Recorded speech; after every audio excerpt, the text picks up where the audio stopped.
Fidèles téléspectateurs de Smart Immo, bonjour. Je suis Ahmed Lo, votre consultant immobilier. Aujourd'hui, nous avons l'honneur de recevoir sur ce plateau une des pointures de la promotion immobilière au Sénégal. Je veux dire M. Ahmad Wade, directeur des ventes de la société Senig India. Bonjour Ahmad. Oui, bonjour Ahmed. Alors, merci beaucoup de nous avoir accordé justement cette interview-là. Au plaisir. Parler justement d'un sujet qui est très important, qui est la promotion immobilière. Alors, on n'est pas sans savoir effectivement que le Sénégal fait partie de l'un des marchés immobiliers les plus dynamiques en Afrique de l'Ouest. Et vous, en tant que promoteur, j'aimerais bien en fait que tu nous donnes un aperçu général de l'état actuel du marché immobilier au Sénégal. Je vais vous dire que le marché de l'immobilier au Sénégal aujourd'hui se porte très bien. D'une part, et d'autre part, moins bien. Sachant que l'offre n'est pas là, mais la demande est là. Comment la demande est là et que l'offre ne suit pas, c'est au niveau simplement des titres de propriété. D'accord. Il y a énormément de soucis au niveau des titres de propriété. Il y a énormément de promoteurs qui font une commercialisation sur des titres de propriété qui ne sont pas fiables. Et ça, c'est un risque important pour le secteur de l'immobilier. Et un risque qui peut amener un malus très important dans notre secteur. Et raison pour laquelle il faudrait vraiment revoir cet aspect-là. C'est un aspect qui est un peu dormant, et que les gens ne regardent pas. Mais il faudrait que les gens puissent avoir une meilleure analyse, une analyse systémique de cette partie de la promotion immobilière. Effectivement, et ça vient en droite ligne avec ce qui s'est passé récemment avec la récente suspension provisoire, on nous a dit pour 2 mois, des constructions sur le littoral. Vous, en tant que promoteur, comment vous voyez justement cette décision-là des autorités? C'est une décision qui est très pertinente. Parce que je vous dis qu'aujourd'hui, la demande est faite par les Sénégalais qui ont juste envie d'avoir un toit. Vous savez, au Sénégal, avoir un toit, c'est quelque chose de reluisant pour la personne. Et que cette personne-là, nous devons l'accompagner pour qu'il ait un toit fiable. Que demain, qu'il ne puisse pas avoir des regrets. Et c'est important que les autorités actuelles puissent quand même faire un stop et revoir l'ensemble de ce qui se passe aujourd'hui dans le secteur de l'immobilier. Effectivement, je te rejoins. Et d'ailleurs, justement, en parlant de stock, aujourd'hui, l'un des chiffres qui est avancé par les autorités, c'est qu'il y a un déficit de plus de 300 000 logements aujourd'hui au niveau du Sénégal, avec un déficit qui se creuse de 15 000, entre 12 000 et 15 000 par an. Donc aujourd'hui, c'est vrai qu'il y a beaucoup de promoteurs qui essaient de trouver des solutions pour résorber ce gap-là, notamment des promoteurs locaux comme des promoteurs étrangers. Aujourd'hui, je sais que vous avez eu à travailler avec des promoteurs étrangers et vous connaissez également ce qu'est l'investissement également étranger. J'aimerais bien savoir, toi, ta lecture du rôle des investisseurs étrangers dans le développement immobilier au Sénégal aujourd'hui. Comment tu vois ça? Aujourd'hui, c'est un plus, parce que moi, je me dis que toute aide qui vient de l'extérieur est une nouvelle expertise pour les gens qui sont au Sénégal et qui font la promotion immobilière. Il faudrait connaître qu'aujourd'hui, on est à l'aide de la mondialisation. Moi, je ne parle même pas de promoteurs étrangers, mais je parlais de personnes qui nous apportent quand même une nouvelle mentalité dans la lecture que nous aurons dans le marché de l'immobilier. Aujourd'hui, on a Ad-Doha, qui est quand même le premier promoteur au Maroc. Il y a d'autres qui vont suivre. Il y a un promoteur algérien qui est là. Il y a les Turcs qui seront là. Et ça, c'est une aubaine pour le marché sénégalais. Sachant que, comme je vous dis, la demande est là, mais l'offre ne suit pas. Si on a un coup de pouce venant de l'extérieur, ce serait pas mal. Par contre, il serait important aussi de quand même les mettre dans un cadre approprié pour que nous, qui sommes les autochtones, les Sénégalais, et les gens qui veulent investir au Sénégal, parce que moi, je me dis qu'une personne qui vient investir au Sénégal, c'est un Sénégalais maintenant. Là, parce que prendre énormément d'argent et le mettre dans l'immobilier, ça veut dire que vraiment, tu crois à ce pays-là. Donc, il faudrait qu'on essaie de trouver un cadre légal pour mieux quand même encadrer ces promoteurs qui viennent nous rejoindre dans le marché. Tout à fait. Et justement, en termes d'offres de logement, quelle est aujourd'hui la plus-value qu'apportent ces différents promoteurs étrangers aujourd'hui au Sénégal? eux, ils sont plus focalisés maintenant dans les appartements. Hein. D'accord. Vous savez, parce que moi, je vois que tous les promoteurs qui sont là, ils sont plus dans les appartements. Le Sénégalais en tant que tel n'avait pas l'habitude de vivre dans les appartements, mais maintenant, vous savez... Surtout les grands espaces. Voilà, c'était les grands espaces. On se rappelle des années SICAP. Voilà, les années SICAP, c'était des 300 mètres carrés, 400 mètres carrés, des grandes villas en ville. Ce qui n'est plus possible sur la métropole. Donc, il faut construire en hauteur.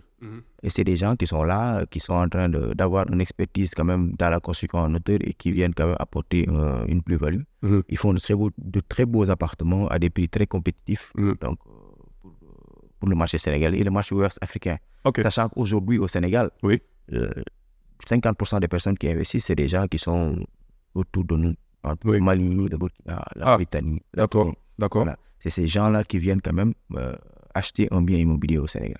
Tout à fait. Et justement, en termes d'offres, toujours dans les tendances de l'offre de logement proposée par les promoteurs, locaux comme étrangers, quelles sont aujourd'hui les différentes tendances qu'on peut observer? Donc, quels sont les types d'appartements aujourd'hui qui sont proposés par les promoteurs pour pouvoir satisfaire cette forte demande-là, comme vous le disiez tantôt? Oui. Ce qui se passe, c'est qu'il y a 3 ans, vous le savez mieux que moi, les promoteurs étaient plus axés, surtout les promoteurs locaux, ils étaient plus axés sur les grands appartements. D'accord. Les 190 mètres carrés, 200 mètres carrés. Mais aujourd'hui, avec l'apport donc, de ces promoteurs étrangers qui sont venus, qui ont quand même, qui ont apporté les expertises par rapport à leur vécu chez eux. C'est ça. Ils ont amené quand même des appartements très fonctionnels. D'accord. En petit espace. Et nous, en tant que promoteurs et en tant qu'acteurs de l'immobilier qui sommes au Sénégal, on a observé que c'est une chose qui marche très bien. Et ce qui fait ça, c'est qu'aujourd'hui, le Sénégalais, la plupart des gens qui ont des grandes maisons, les enfants, ils grandissent, ils partent. Absolument, c'est ça. Et ils sont seuls dans leur villa. Et l'entretien d'une villa, vous le savez mieux que moi, c'est extrêmement compliqué. Donc les gens, ils préfèrent maintenant aller vers des appartements et essayer donc de laisser plus ou moins leur villa. Et justement, en choisissant des appartements, quelles sont les différentes zones que vous avez constatées qui sont les plus prisées par les citoyens? Ahmed, je vous le dis en toute sincérité, maintenant, il n'y a plus de zones. Il n'y a plus de zones? Il n'y a plus de zones. D'accord. Parce que le secteur de l'immobilier est en pleine mutation. Imagine aujourd'hui un promoteur qui te fait des appartements à Sangalkam. Sangalkam, c'est la périphérie de ce cas. Périphérie, oui, effectivement. Les gens, ils te disent, moi, Sangalkam, moi, j'ai vu là-bas, j'ai avoir une maison de 300 mètres carrés. Il y a un promoteur qui a fait des appartements à Sangalkam et qui les a vendus à 100%. En temps record, en 3 ans, il a vendu. Parce qu'aujourd'hui, comme je vous dis, la demande est là, l'offre ne suit pas, la personne ne va pas avoir une famille et se mettre à attendre une maison qui ne va pas venir. S'il voit un appartement ici à Cloche, absolument. Maintenant, il faudrait, je le répète, il faudrait que les autorités aident les promoteurs en mettant en place un cadre légal. Donc, autant dans la commercialisation que dans l'après-commercialisation. C'est-à-dire qu'aujourd'hui, on vit en immeuble, il faut des syndics de copropriété, il faudrait que ce soit des... On y reviendra d'ailleurs, très, très important. C'est un sujet très compliqué. C'est un sujet très, très compliqué. Alors, aujourd'hui, justement, disons que partout au Sénégal, il y a des offres de logement, comme vous avez dit. Il n'y a plus de zone qui est prisée, que ce soit à Dakar Plateau, à Fann Résidence, à Ndakirat, à Sangalkam. Effectivement, les Sénégalais ont le choix. Mais justement, quand il s'agit justement de l'offre en tant que telle, vous êtes dans le haut standing. Quelle est la touche que vous apportez pour pouvoir vous différencier des autres acteurs de la promotion immobilière, par exemple? Vous savez, Ahmed, pour moi, un appartement, quand tu es dans le grand standing, c'est un accomplissement. Et l'accomplissement, c'est le rêve. Vous savez, les gens qui achètent des appartements de grand standing, c'est des gens qui ont la soixantaine, 70 ans, 80 ans. Absolument. C'est des gens qui ont travaillé toute leur vie, qui ont fait la moitié du monde, qui ont vu tous les trucs qui sont nouveaux. Absolument. Donc, sur le marché de l'immobilier, qui ont envie de revenir au Sénégal et de se retrouver dans ce cadre. Et c'est ça que nous sommes en train d'offrir. Nous offrons un rêve. Par exemple, aujourd'hui, beaucoup d'acheteurs veulent intégrer les nouvelles technologies dans leurs appartements. Dans leurs appartements. La domotique, par exemple. C'est inéluctable. Aujourd'hui, on ne peut pas faire un appartement de grand standing sans y mettre la domotique. C'est impossible. Il y a la domotique et la sécurité. Et la sécurité. Parce que quand je vous dis que c'est une personne qui a la non-antenne, Oui. Voilà. Il a besoin d'être sécure. Effectivement. Et c'est la sécurité. Effectivement. La sécurité, et il faut qu'il y ait tout ce dont il a besoin à côté. D'accord. C'est la raison pour laquelle, dans les nouvelles constructions, par exemple, nous, on a un projet qui est magnifique, Aquanic. C'est un grand projet. Je suis même très, très, très touché quand j'en parle. Okay. Il y a tout. Hein. Il y a une salle de cinéma, il y a une salle de sport, il y a un sauna, il y a une salle de musculation, il y a une piscine, très bien. Il y a une clinique. Tout est dedans. Ouais, parce que vous savez, comme je vous dis, quand même, il faut voir ce que demande le marché. Oui. Tu ne vas pas prendre une personne qui a la soixantaine et le mettre quelque part où il n'a pas la possibilité d'avoir accès à des soins. Absolument. Donc, tout ça, il faut le prendre en compte. Oui. En fait, la conception, c'est une conception en appart-hôtel. D'accord. Mais elle l'est pas. Il y a une conciergerie même en bas, mais c'est juste pour permettre à la personne d'être dans un confort adéquat. Adéquat, oui. Par rapport à ce qu'il achète. Effectivement, effectivement. Et justement, en parlant de construction, parce que vous êtes dans le haut standing, de plus en plus aujourd'hui, on parle de construction écologique et de développement durable dans le secteur de l'immobilier. J'aimerais bien en fait qu'on aborde un peu ce sujet qui est de plus en plus occulté, n'est-ce pas, dans notre espace, hein. Mais c'est quand même important parce que quand même on est en train de s'inscrire dans cette logique-là, de pouvoir réduire le taux de carbone, n'est-ce pas? Et j'aimerais bien savoir, toi en tant que promoteur, comment tu intègres ce principe-là de durabilité dans tes projets immobiliers? Est-ce que c'est déjà inscrit, n'est-ce pas, dans le cadre de vos projets? Et est-ce qu'il y a également des attentes de la part des clients, voilà, de pouvoir acheter ou bien de s'attendre à des maisons qui sont en éco-construction ou bien qui intègrent en tout cas des matériaux de construction qui sont verts, dits verts ou bien écologiques? Aujourd'hui, par exemple, ça, c'est des aspects qui sont pris en compte, par exemple, sur les nouveaux projets de Sénéquilia qui depuis 3 ans. Hein. Par exemple, je vous parle d'Aquanic. Aquanic, aujourd'hui, l'eau de la piscine, elle est recyclée. C'est ça qui sert. Très bien. Au niveau de tout ce qui est toilettes, dans les différents appartements.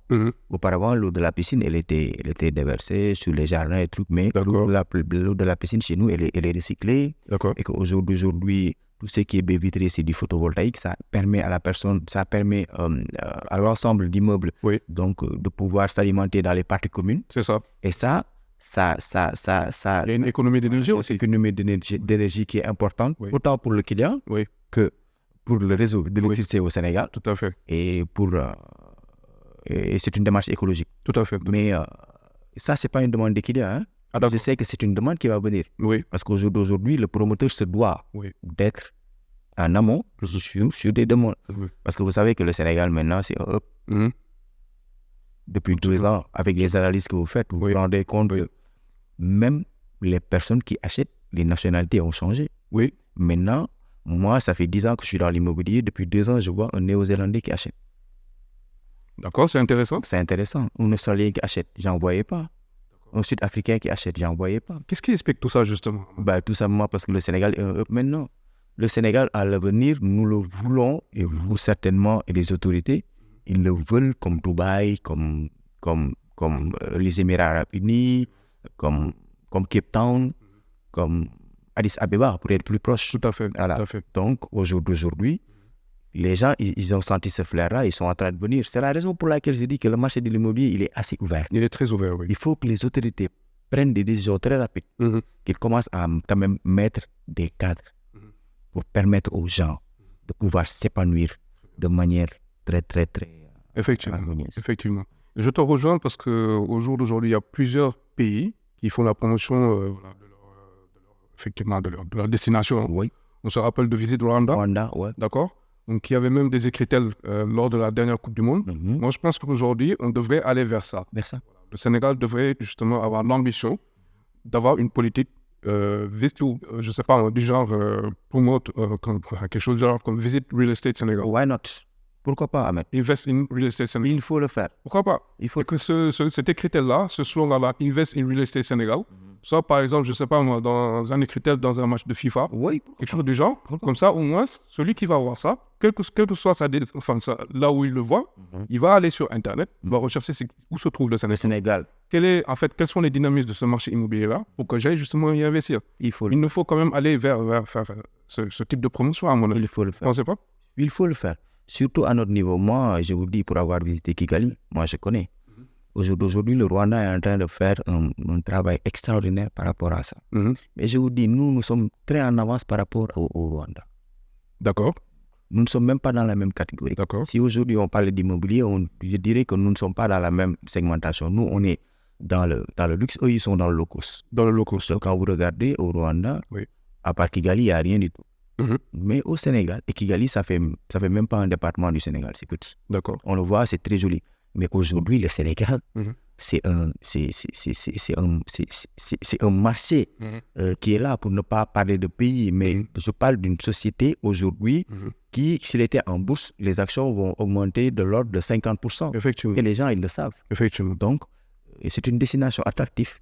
C'est une destination qui est très sécure. Et les gens veulent ce genre de trucs-là. Tout à fait. Mais il faudrait-il qu'ils le connaissent. Tout à fait. Faudrait-il qu'ils le connaissent. Il faudrait quand même ces genres d'initiatives portées par le ministère du Tourisme, par le ministère de l'Urbanisme. Exactement. Et essayer quand même de pousser un peu et faire de la destination Sénégal une destination assez attractive. Effectivement. Et c'est gagnant-gagnant, que ce soit pour l'État comme pour les promoteurs, parce que ça vous permet d'avoir plus de C'est sûr. Alors justement, en parlant de promotion, j'aimerais bien qu'on traite un peu du cadre réglementaire.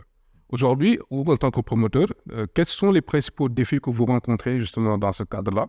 Et est-ce qu'il y a des réformes que toi, tu souhaiterais qu'on mette sur la table, que les autorités puissent se traiter en fait ces réformes-là le plus rapidement possible pour vous aider dans le travail quotidien? Ce dont on parlait en amont, c'est important. Il faut des titres de propriété fiables. La fiabilité des titres de propriété est importante. Les titres fonciers, les baux. Les titres fonciers, des baux. Mais imaginez un promoteur à qui on donne l'autorisation de vendre je dirais même pas des notifications. Des notifications de bail, oui. Oui, des notifications de bail, alors que c'est même pas encore signé. Après, la personne va dire le NICAT, il est déjà là. Ça veut rien dire, ça. Donc, il faudrait vraiment qu'on ait un cadre plus attrayant. Tout à fait. Pour l'achat de biens immobiliers. Absolument. Ce qui se passe, c'est quoi, Ahmed? Je vous le dis en toute franchise. Ce qui se passe, c'est tout simplement que l'État doit commencer à noter les promoteurs immobiliers. Tout à fait. Ça, c'est pour aider les gens qui sont dans l'investissement. Mais imagine un gars qui est en France qui investit 20 000 euros. 20 000 euros, c'est pas petit. Oui. C'est 2 ans, 3 ans, 4 ans de travail. Il y a un promoteur qui est là, qui fait énormément de pub. Elle n'est pas notée. Personne ne connaît d'où elle vient. Mais vous savez, maintenant, les médias, c'est le reflet donc, de tout ce qui se passe dans un pays. On laisse ce promoteur-là faire énormément de pub, prendre l'argent des gens, donner des permis d'occuper ou bien des notifications de bail, et ne pas suivre. Après, la personne va perdre son argent. Mais c'est un citoyen sénégalais. Même s'il n'est pas un citoyen sénégalais, c'est un sympathisant du pays. C'est quelqu'un qui aime le pays. Parce que comme je vous disais en amont, énormément de personnes sont en train d'investir au Sénégal. Absolument. Absolument. Donc, ça rend frileux la personne. Oui, c'est vrai. Donc, et c'est l'État sénégalais qui va en pâtir. Parce qu'après demain, la personne qui est au niveau de la diaspora va dire que moi j'ai investi dans mon pays, ça ne marche pas. Oui. La personne qui est à côté dans la sous-région va dire n'investis pas au Sénégal. Alors que c'est juste quelques personnes qui sont véreuses, tout à fait, qui sont là en train de faire du n'importe quoi. Oui. Il faudrait aujourd'hui qu'on commence à faire une notation par rapport donc, aux promoteurs. Effectivement. C'est important. Effectivement. C'est très important. Il faut qu'on fasse une notation, il faut qu'on commence à faire une notation des promoteurs. C'est une des suggestions que propose justement M. Amadouad. Je rappelle, c'est le directeur des ventes de la société de promotion immobilière Sénégindia. Alors, Amad, justement, vous avez eu à bourlinguer, vous avez eu à voyager un peu partout dans le monde, vous avez eu à rencontrer effectivement beaucoup d'acheteurs. L'un des principaux obstacles de ces acheteurs-là, c'est l'accès au financement. Oui. Aujourd'hui, vous, en tant que promoteur, qu'est-ce que vous proposez comme solution pour ces acheteurs-là qui souhaitent justement acquérir des logements ici au niveau du Sénégal? Quelles sont les solutions de financement que vous proposez? J'ai vu en Angleterre un système qui s'appelle Help to Buy. Help to Buy. Yes. Si aujourd'hui, tu n'as même pas de financement, c'est l'État qui t'accompagne. Parce que je vous dis, dans le cadre réglementaire, quand tu vois au Sénégal aujourd'hui, les personnes qui sont à même d'avoir un crédit, ils ne font même pas 7% de la population. de travailleurs. Le travailleur. Je ne dirais pas que les autres ont un travail précaire, mais ils sont plus dans l'informel ou le middle informel. Oui. Voilà. Donc ces personnes-là, la banque ne va pas leur donner un crédit. Tout à fait, naturellement. Donc il faudrait quelqu'un qui puisse garantir ça. Absolument, oui. Et le système-là a été appliqué en Angleterre. D'accord. Et c'est ça qui a fait qu'aujourd'hui en Angleterre, il n'y a pas de kit de logement. En France, tu verras ça. Oui. En Belgique, tu verras ça. Oui. Dans les pays francophones. Mais dans les pays anglophones, la plupart du temps, tout ce qui est Norvège, Danemark, tout ce qui est un peu... Ça ne se voit pas parce que c'est le même système qu'ils sont en train d'appliquer là-bas. Oui. Il y a un autre système que j'ai vu aussi au Maroc. Oui. C'est une assurance financement logement. D'accord. C'est l'État qui assure la personne, même si cette personne est précaire financièrement pour acquérir un logement. Ça, c'est intéressant. Mais c'est des déclinaisons qu'aujourd'hui, l'État sénégalais doit aller chercher et les implémenter dans notre pays pour nous aider quand même à avoir un taux assez conséquent de personnes qui achètent à travers la banque. Effectivement. Et aujourd'hui, la banque ne prend pas si vous n'avez pas de garantie. La banque ne vous finance pas. Ça, c'est un gros problème. Et je pense que M. Bokarsi, qui est le président de l'association des banques et des établissements financiers du Sénégal, et qui est en même temps directeur de la BHS, est en train de réfléchir, je pense, à aider, à soulager en tout cas davantage les citoyens pour un accès plus facile en tout cas au financement du logement. Alors, on est pratiquement arrivé au terme de cette émission, mais je voudrais justement qu'on parle, s'il te plaît, Amath, du marché résidentiel et commercial. Disons, le marché tertiaire. Alors, aujourd'hui, tu as eu à produire en tant que promoteur beaucoup de programmes, notamment ici au niveau du virage avec SV City, Villa City, Aquanic. Sur Bourguiba également, je pense. On a évoqué sur Bourguiba. Voilà, effectivement. Ouais. Et justement, comment tu évalues la dynamique entre le marché de l'immobilier résidentiel et celui de l'immobilier commercial? C'est vrai qu'il y a de plus en plus, effectivement, d'immeubles qui comportent des commerces. Qu'est-ce qui, justement, justifie disons, ce choix-là des promoteurs de pouvoir intégrer des commerces? Est-ce qu'il y a une certaine demande? Est-ce qu'il y a d'autres motifs? Moi, je ne dirais même pas de commerce, mais je dirais de bureaux. De bureaux. Aujourd'hui, au Sénégal, on a un déficit important. Oui. Donc, de bureaux. Les gens n'ont pas des open space pour pouvoir se faire plaisir, faire des bureaux qui sont aux normes. Tout à fait. Et depuis 2 ans, les promoteurs sont en train de s'y atteler. Nous, je vous dis, par exemple, sur SV City, il n'y a pas de bureau. On n'en avait pas. Ah, d'accord. C'est dommage. D'accord. Sur Aquanic, oui, il y a juste un espace commercial qui fait à peu près 500 mètres carrés. Donc, c'est peu. D'accord. Mais on est en train de développer un grand projet qui s'appelle Zénith. D'accord. Le projet, il est derrière l'Assemblée nationale. Ce sera l'immeuble le plus grand de l'Afrique de l'Ouest. Il va faire 36 étages. À Dakar Plateau. À Dakar Plateau. D'accord. On a déjà démarré. Il faut que la moitié, jusqu'au 19e étage, ce sera des bureaux. D'accord. Après, le reste, c'est des appartements. D'accord. Parce qu'on a constaté qu'il y a un déficit énorme. Absolument. À ce niveau-là. Absolument. Et c'est la raison pour laquelle, maintenant, les gens, ils ont tendance quand même, nous, promoteurs, à aller vers ce secteur-là pour pouvoir quand même assouvir à ce besoin-là. Absolument, absolument. C'est vrai qu'il y a un déficit criard, je dirais, donc d'espace de bureaux au niveau du Sénégal, et particulièrement au niveau de Dakar, qui est, disons, la capitale économique. Alors, Amath, on va peut-être aller vers des sujets un peu plus light. J'aimerais bien que tu nous partages avec nous, donc, durant tout ta carrière, quelles ont été les réalisations que tu as à faire dont tu as été très, très fier dans le secteur de l'immobilier. Je dirais dans le low cost. Le low cost. Nous, on est dans le grand standing, mais on est dans le low cost. D'accord. Et vous savez, Ahmed, quand quelqu'un vient vers toi et qu'il a le besoin d'avoir une villa, un appartement, et qu'il a peu de moyens, et que tu puisses l'aider à accéder à ça, ça, c'est un plaisir énorme. Absolument. Et surtout dans les délais. Surtout dans les délais. C'est important. Parce qu'au Sénégal, c'est un problème. C'est un problème.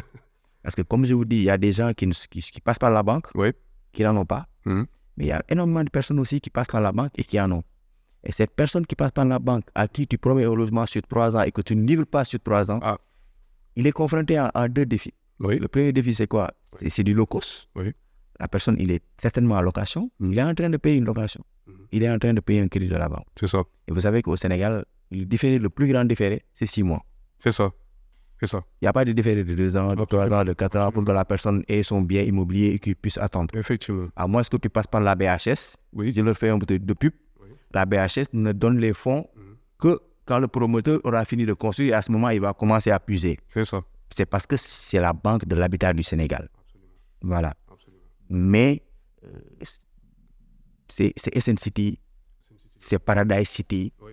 c'est Millennium City. Ça, c'est des projets low cost avec des parcelles et des petites villas qu'on a livrées à temps sur un délai de 3 ans et que les clients sont satisfaits. Et moi, ça me fait énormément plaisir de voir que les gens qui ont le besoin d'avoir un logement, qui ne sont pas dans l'accomplissement, qui sont différents des gens dont je parlais tout à l'heure, Oui. qui ont maintenant un bien à eux. Et ça, c'est un plaisir énorme. Effectivement. Et ça, j'ai eu à les vivre dans le cadre de mon travail avec Scenic India. Très bien. Très bien. Alors justement, toi, en tant que promoteur, on va se projeter vers le futur. Comment tu vois le développement du secteur de l'immobilier dans les 5 voire les 10 prochaines années au Sénégal? Il y aura une sélection naturelle qui se fera. Aujourd'hui, Ahmed, vous avez un bulletin que vous partagez avec nos promoteurs qui nous aident beaucoup. Tout à fait, oui. Et ce bulletin, je sais... AML Estate Intelligence, il faut aller sur amlservice.org, oui. Je ne sais même pas si aujourd'hui, les gens se rendent compte du nombre de promoteurs qu'il y a au Sénégal. Tout à fait. Et vous trouvez ça normal? On ne va pas dire que les gens ne travaillent pas. On ne va pas dire non, on ne va pas laisser les gens travailler. Mais n'importe qui ne peut pas être promoteur. Absolument. Il faut être agréé. Aujourd'hui, dans 5 ans, il y aura une sélection naturelle qui se fera. Qui va se faire, oui. Et ça, ce sera au détriment des acheteurs. Il y aura des gens qui vont partir en faillite. Ah, vous trouvez? Oui. Il y aura des gens qui ne vont jamais livrer leur programme. D'accord. Il y aura des gens qui vont livrer un programme qui va être très, très, très mal façonné. Parce qu'il n'y a aucun cadre légal qui permet à la promotion immobilière de se tenir debout. Il y a un cadre légal qui est là pour la construction. Oui, le code de la construction. Ça, c'est agréé, ça, c'est bien calé. Le code de l'urbanisme, il n'y a pas de risque de défaut de bâtiment. Je ne parle pas de défaut de bâtiment. C'est ça. Mais je parle de la commercialisation. Et ça, c'est au risque des acheteurs. Effectivement. Et les acheteurs doivent être protégés par l'État. C'est ça. Et je reviens toujours à la même chose. Il faudrait que l'État s'apprête à mettre en place un canevas de travail pour l'ensemble des promoteurs. Et qu'il commence aujourd'hui aussi à notifier les promoteurs. Dire à la personne, moi l'État du Sénégal, je te promets que cette personne-là, si te dit qu'il va donner ton appartement, il le fera. Cette personne-là, si tu te dis qu'il va te donner ta maison, il le fera.